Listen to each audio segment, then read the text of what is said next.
So Charlie Kirk stupidly went to Cambridge University and tried to debate students and professors. I want you to watch one particular clip.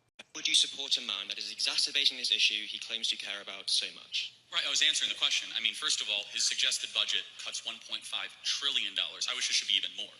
That is not true. No, it is. It's okay. You could look it up. $1.5 trillion would be the equivalent of cutting the entire American military budget and a half. Where is he getting this? Is number essentially pulled out again? Of, it's 1.5 some would say where the sun trillion doesn't dollars. shine. Again, the reconciliation process with the largest middle class tax cut in history. I wish the cuts would be even more.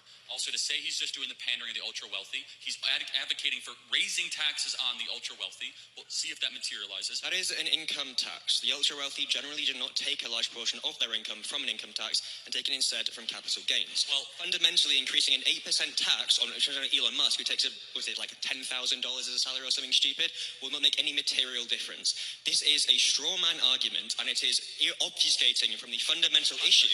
This is a government for and run by oligarchs. It's funny you say that. This video epitomizes why we need to be prioritizing and fully funding public education. And I'm not only talking about K through 12, I'm talking about early childhood education and higher ed. And we have an entire party right now that is trying to defund and destabilize all of those entities. Some fun facts you may not know about living in England that have helped ensure that every child in that country has the best opportunity for an intelligent future, like that young man that just bodied Charlie Kirk. First and foremost, everyone there has health care for free. They're not worrying about being burdened with costs to actually take care of their cancer or having to file medical bankruptcy. That's a great weight off your shoulder. Secondly, you get maternity leave paid. If you have a baby, you get 52 weeks off, and 39 weeks of that is guaranteed pay. Your spouse also gets 1 to 2 weeks paid maternity leave as well. Fun fact. Also, if you have a child age 3 and 4, you get 15 hours a week of free early childhood education. If both of you work, you get 30. You get 30 hours of free universal early childhood education for your child before they enter into the public school system. Also worth noting that their public education focuses very much on diverse and broad forms of educational curriculum.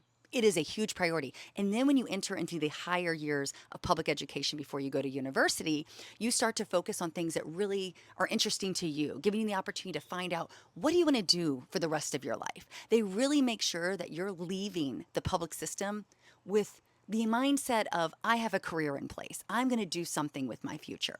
And then they go to places like Cambridge and are just absolutely brilliant and better educated on our government and policy so that they can talk to Charlie Kirk like this. Imagine for a second what our country could look like if we made sure that every person had access to health care. If we prioritized maternity leave and giving parents the opportunity to bring a life into this world and take some time to recover and still not worry about going bankrupt or losing their home. If we actually made sure that early childhood education was accessible to all, to give people a leg up, a footing in the education system. If we made sure that our K through 12 was equitable and fully funded at the same level across the nation.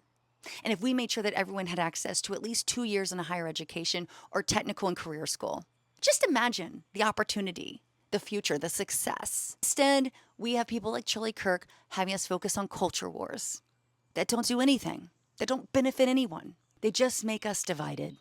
I really hope more people are paying attention and realize the possibilities of what we could be as a nation instead of holding on to these ideals of what they think we used to be, because too many are voting against their best interests, election after election.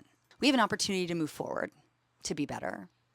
Virginia is going to be the first stop in that opportunity this November, and then again in next November and every November following. Know what you're voting for, and let it be something more impactful than rage bait on the internet.